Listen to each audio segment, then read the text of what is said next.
Izin melanjutkan yang mulia. Kronologis perkara kami anggap dibacakan. Lanjut, ketentuan hukum kami anggap dibacakan. Selanjutnya terkait fakta-fakta hukum. Poin pertama atau nomor 1, bahwa terhadap perkara akuo termohon melaksanakan seluruh proses penyelidikan dan penyidikan berdasarkan ketentuan Kitab Undang-Undang Hukum Acara Pidana sebagaimana diatur dalam Undang-Undang Nomor 8 Tahun 1981.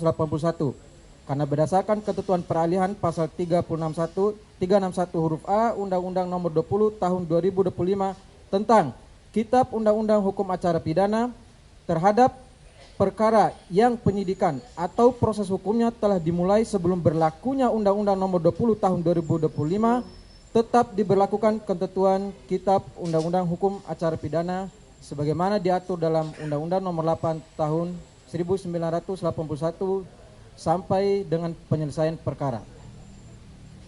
Untuk poin 2, 3, 4, 5, 6, 7, 8, 9, 10 kami anggap dibacakan. Poin 11, bahwa berdasarkan fakta penyidikan di atas, maka termohon telah memiliki minimal 2 alat bukti yang sah, sebagaimana dimaksud dalam pasal 184 KUHP. Bahkan dalam hal ini termohon telah memiliki 3 alat bukti, sebagaimana dalam putusan Mahkamah Konstitusi RI nomor 21/PUU/2014 tanggal 28 April 2015 yang berbunyi, fraksa bukti permulaan cukup dan bukti yang cukup tidak mempunyai kekuatan hukum mengikat sepanjang tidak dimaknai bahwa bukti permulaan cukup dan bukti yang cukup adalah minimal 2 alat bukti yang termuat dalam pasal 184 KUHP lama, yaitu pertama, keterangan 94 orang saksi yang saling bersesuaian, yang kedua, surat-surat petunjuk dan keterangan ahli. Dalam hal ini terdapat 26 orang ahli.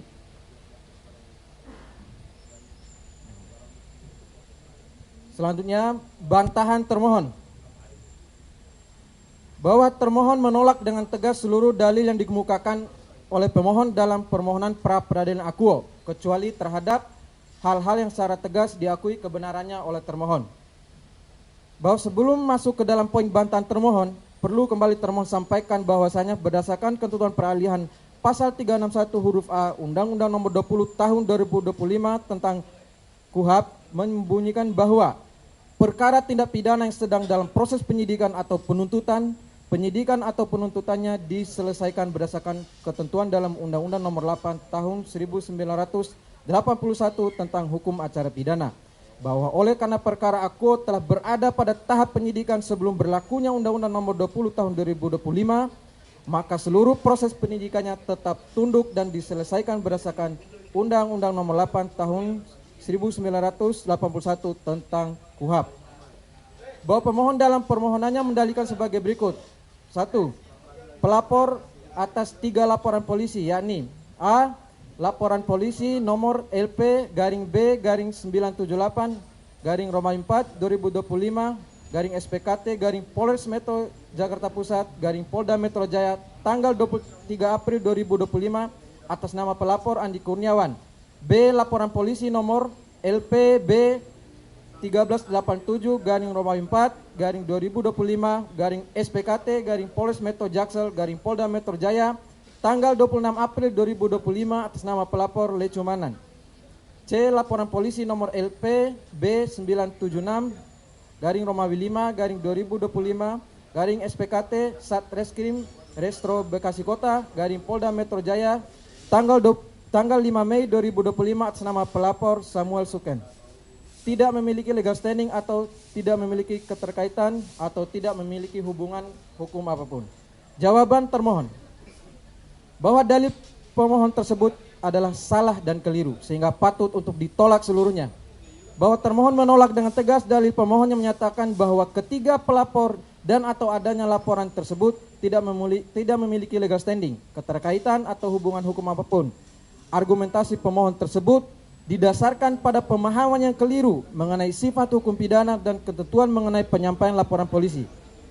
Bahwa perkara akuo bermula dari laporan dugaan tindak pidana pencemaran nama baik fitnah serta manipulasi informasi elektronik terkait tuduhan penggunaan ijazah S1 palsu milik korban Insinyur Haji Joko Widodo yang disebarkan melalui media sosial.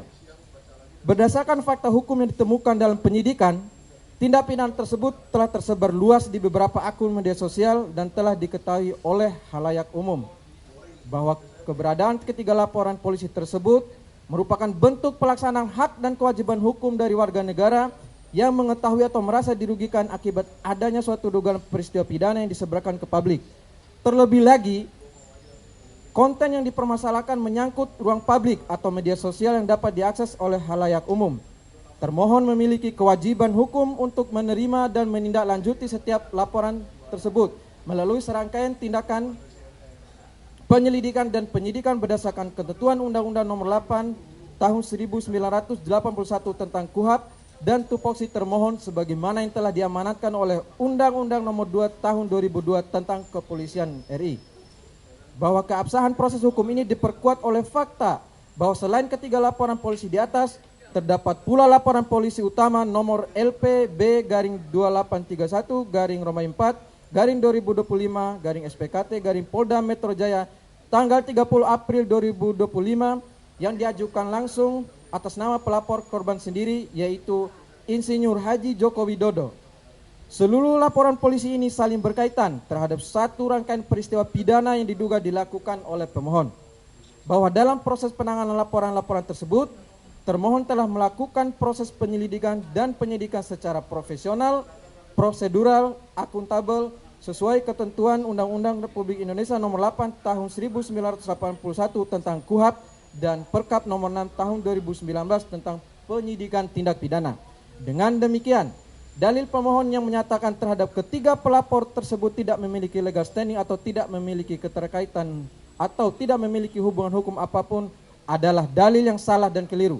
Oleh karena itu, dalil pemohon tersebut adalah dalil yang tidak beralasan menurut hukum dan patut untuk ditolak untuk seluruhnya. 2.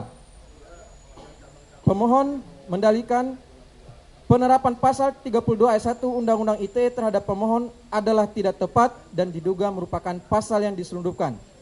Jawaban termohon, bahwa pemohon dalam permohonannya mendalilkan bahwa penerapan pasal 32 ayat 1 Undang-Undang Informasi dan Transaksi Elektronik terhadap diri pemohon adalah tidak tepat dan diduga merupakan pasal yang diselundupkan.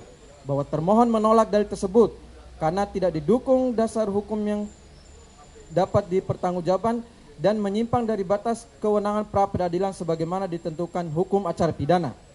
Bahwa pemohon pada prinsipnya berhak mengajukan keberatan atas tindakan hukum termasuk melalui mekanisme pra peradilan. Namun, hak tersebut tidak menjadikan pemohon sebagai pihak yang berwenang menentukan atau menyatakan sendiri bahwa penerapan suatu pasal terhadap dirinya tidak tepat, apalagi mengkualifikasikan adanya penyelundupan pasal-pasal tanpa mekanisme pembuktian material di persidangan pokok.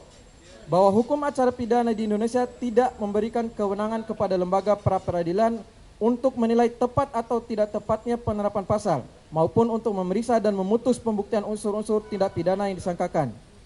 Pra peradilan adalah mekanisme pengawasan terhadap tindakan penegak hukum dari sisi keabsahan formil atau prosedural, bahkan forum untuk mengadili materi perkara atau menilai konstruksi pasal yang digunakan oleh penyidik dan penuntut umum. Bahwa ketentuan tersebut tercermin dalam pasal 77 Undang-Undang Nomor 8 Tahun 1981 tentang KUHP yang kini telah diperbarui melalui pasal 158 Undang-Undang Nomor 20 Tahun 2025 tentang KUHP Junto Putusan Mahkamah Konstitusi Nomor 21/PUU/2014 yang pada pokoknya membatasi kewenangan pra peradilan pada pengajuan keabsahan tindakan penangkapan, penahanan, penghentian penyidikan atau penuntutan, ganti kerugian dan rehabilitasi serta sah atau tidaknya penetapan tersangka dari aspek formil dan prosedural. Bahwa penilaian apakah perbuatan seseorang memenuhi atau tidak memenuhi unsur pasal yang disangkakan termasuk pasal 32 ayat 1 Undang-Undang ITE merupakan substansi materi perkara. Ranah tersebut berada dalam kewenangan hakim majelis pada persidangan pokok perkara, bukan hakim tunggal pra peradilan. Dalam pengujian keabsahan penetapan tersangka, Hakim pra-peradilan hanya memeriksa apakah pada saat penetapan tersangka telah terdapat minimal 2 alat bukti yang sah sesuai pasal 184 KUHP, serta apakah prosedur penetapan tersangka dan tindakan penyidikan lainnya dilakukan sesuai asas due process of law. Pra-peradilan tidak memiliki kewenangan untuk menilai bobot atau kualitas pembuktian material maupun untuk menguji apakah alat bukti tersebut membuktikan tepat atau tidak tepatnya penerapan pasal tertentu. Bahwa batasan kewenangan tersebut ditegaskan pula dalam Peraturan Mahkamah Agung Republik Indonesia Nomor 4 Tahun 2016 tentang larangan peninjauan kembali putusan pra-peradilan, khususnya Pasal 2 Ayat 2 yang menyatakan pemeriksaan pra-peradilan terhadap permohonan tentang tidak sahnya penetapan tersangka hanya menilai aspek formil, yaitu apakah ada paling sedikit 2 alat bukti yang sah dan tidak memasuki materi perkara. Pasal 2 Ayat 4 menyatakan persidangan perkara pra-peradilan tentang tidak sahnya penetapan tersangka, penyitaan, penggeledahan dipimpin oleh hakim tunggal karena sifat pemeriksaannya yang tergolong singkat dan pembuktiannya yang hanya memeriksa aspek formil. Bahwa dengan adanya batasan tersebut, permintaan pemohon agar pra-peradilan menilai ketepatan penerapan pasal 32 ayat 1 Undang-Undang ITE terhadap dirinya berada di luar kompetensi pra-peradilan dan tidak sejalan dengan fungsi lembaga pra-peradilan dalam hukum acara pidana.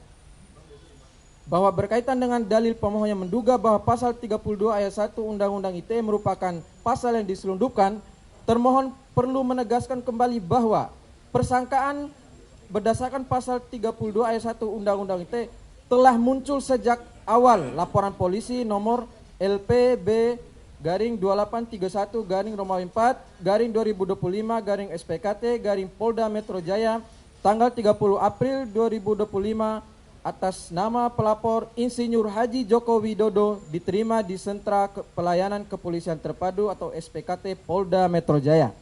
Bahwa dengan demikian persangkaan berdasarkan pasal 32 ayat 1 Undang-Undang ITE bukanlah pasal yang baru ditambahkan kemudian secara diam-diam atau diselundupkan dalam proses penyidikan, melainkan telah menjadi bagian dari konstruksi awal dugaan tindak pidana yang dilaporkan oleh korban dan ditindaklanjuti oleh termohon sesuai laporan tersebut.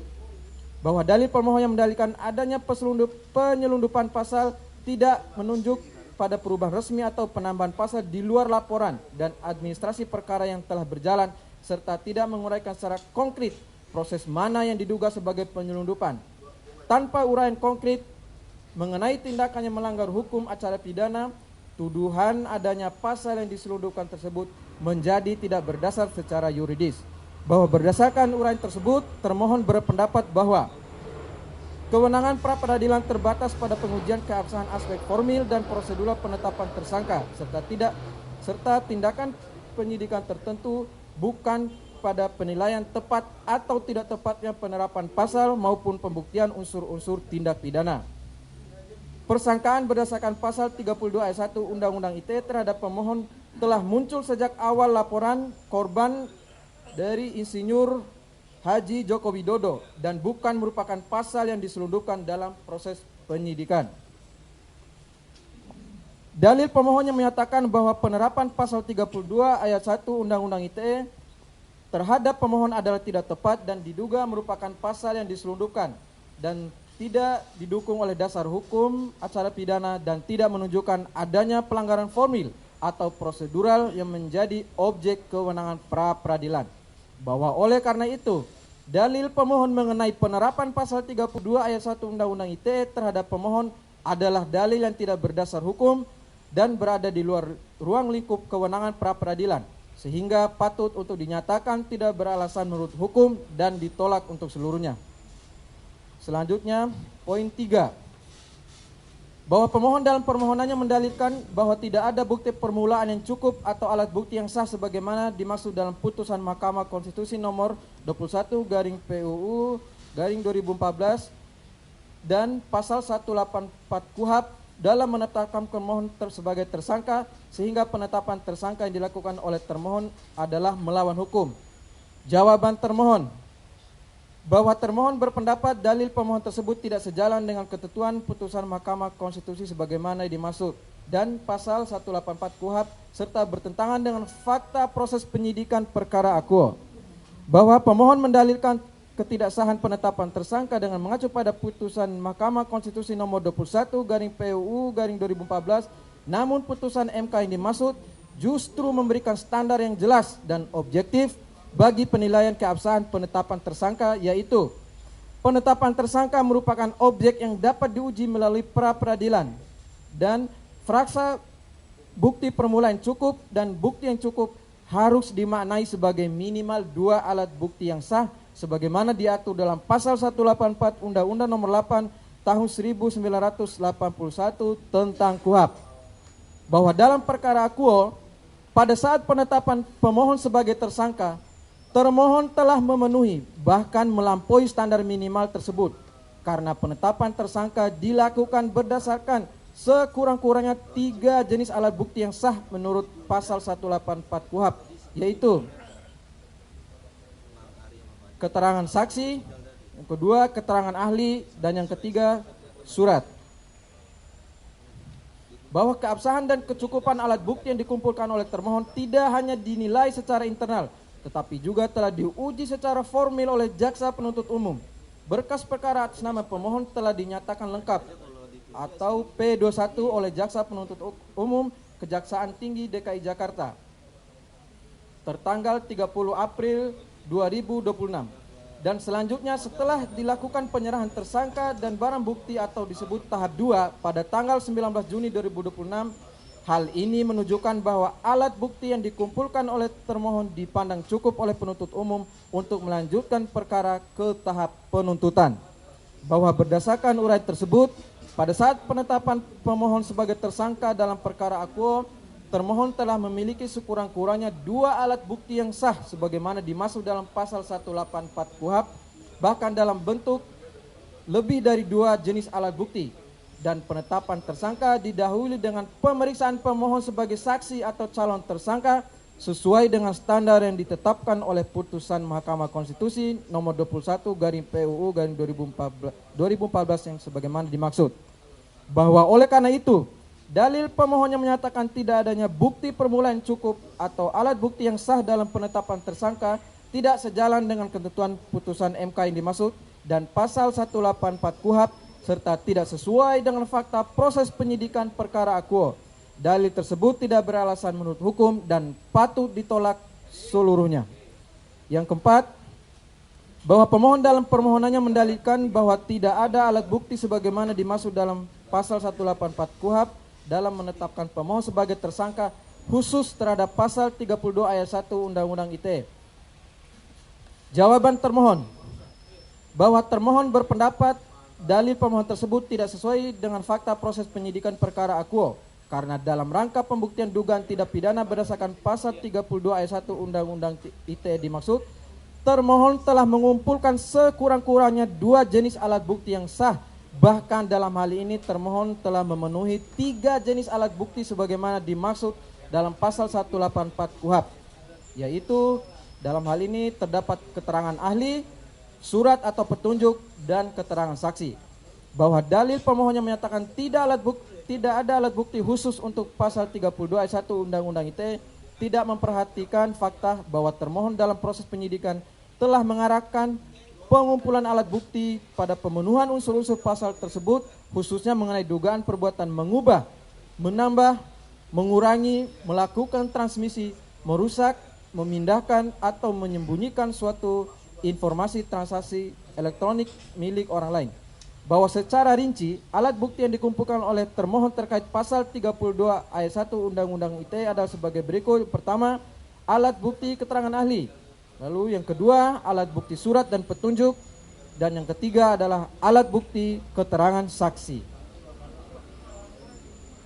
Bahwa kecukupan alat bukti formil yang dikumpulkan oleh termohon terkait pasal 32 ayat 1 Undang-Undang ITE juga telah ditelaah oleh jaksa peneliti pada Kejaksaan Tinggi DKI Jakarta. Berkas perkara akuo telah dinyatakan lengkap atau P21 oleh Kejaksaan Tinggi DKI Jakarta pada tanggal 30 April 2026 dan telah dilanjutkan dengan proses penyerahan tanggung jawab tersangka dan barang bukti atau tahap 2 pada tanggal 19 Juni 2026 yang menunjukkan bahwa alat bukti yang disajikan termohon dipandang cukup secara formil oleh penuntut umum untuk mendukung dakwaan termasuk dakwaan berdasarkan pasal 32 ayat 1 Undang-Undang ITE. Bahwa berdasarkan keseluruhan uraian tersebut, termohon berpendapat bahwa pada saat penetapan pemohon sebagai tersangka khusus terhadap pasal 32 ayat 1 Undang-Undang ITE sebagaimana yang dipermasalahkan, telah tersedia sekurang-kurangnya 2 alat bukti yang sah, bahkan 3 jenis alat bukti, sebagaimana dimaksud dalam pasal 184 KUHP. Oleh karenanya, dalil pemohon yang mendalilkan tidak adanya alat bukti sebagaimana dimaksud pada pasal 184 KUHP dalam penetapan pemohon sebagai tersangka khusus terhadap pasal 32 ayat 1 Undang-Undang ITE adalah dalil yang tidak beralasan hukum dan patut ditolak untuk seluruhnya. 5. Pemohon dalam permohonannya mendalilkan termohon tidak pernah menyampaikan BAP pemohon ketika memberikan keterangan sebagai tersangka. Jawaban termohon, bahwa keberatan pemohon mengenai keterlambatan penyampaian atau tidak tersampaikannya salinan BAP apabila pun benar terjadi hanya menyentuh aspek pelayanan administrasi penyidikan dan bukan syarat sah penetapan tersangka. Penetapan tersangka tetap dinilai dari kecukupan alat bukti dan kepatuhan terhadap prosedur hukum acara pidana, bukan dari urusan administrasi pemberian salinan BAP.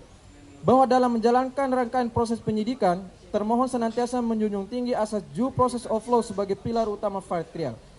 Termohon secara nyata telah mengakomodir seluruh hak-hak defensif pemohon sebagai tersangka sebagaimana yang dijamin atau diatur dalam Undang-Undang Nomor 8 Tahun 1981 tentang KUHP. Seperti pertama, termohon telah dan melaksanakan pemisahan berkas perkara splicing sesuai dengan permohonan dan permohon. Yang kedua, termohon telah melakukan pemeriksaan terhadap saksi-saksi yang meringankan yang diajukan oleh pemohon. Ketiga, termohon telah melaksanakan gelar perkara khusus sebagaimana yang dimintakan oleh pemohon. Termohon memberikan ruang bicara yang seluas-luasnya serta posisi yang sangat adil kepada pemohon dan penasihat hukumnya untuk memaparkan argumentasi maupun pembelaan mereka. Oleh karena itu, secara substansi, hak-hak pembelaan pemohon sejatinya telah terakomodir secara sempurna tanpa adanya terkurangi sedikit pun. Andaipun terdapat perbedaan penafsiran tata cara pelaksanaan pasal 72 KUHP terkait turunan dokumen, keadaan tersebut hanyalah bersifat teknis administratif dan sama sekali tidak mempunyai relevansi yuridis terhadap keabsahan penetapan tersangka. Izin yang mulia dilanjutkan oleh izin yang mulia kami lanjutkan untuk poin bantahan terhadap petitum pemohon. Bahwa terhadap seluruh petitum yang diajukan oleh pemohon, termohon dengan tegas menolak seluruhnya. Karena seluruh tindakan penyelidikan dan penyidikan dalam perkara akuo telah dilakukan berdasarkan kewenangan yang sah menurut Undang-Undang Nomor 8 Tahun 1981 tentang Undang-Undang Hukum Acara Pidana yang berdasarkan ketentuan peralihan pasal 361 huruf A Undang-Undang Nomor 20 Tahun 2025 tetap merupakan hukum acara yang berlaku terhadap penyelesaian perkara akuo. Bahwa seluruh tindakan termohon telah dilaksanakan berdasarkan kewenangan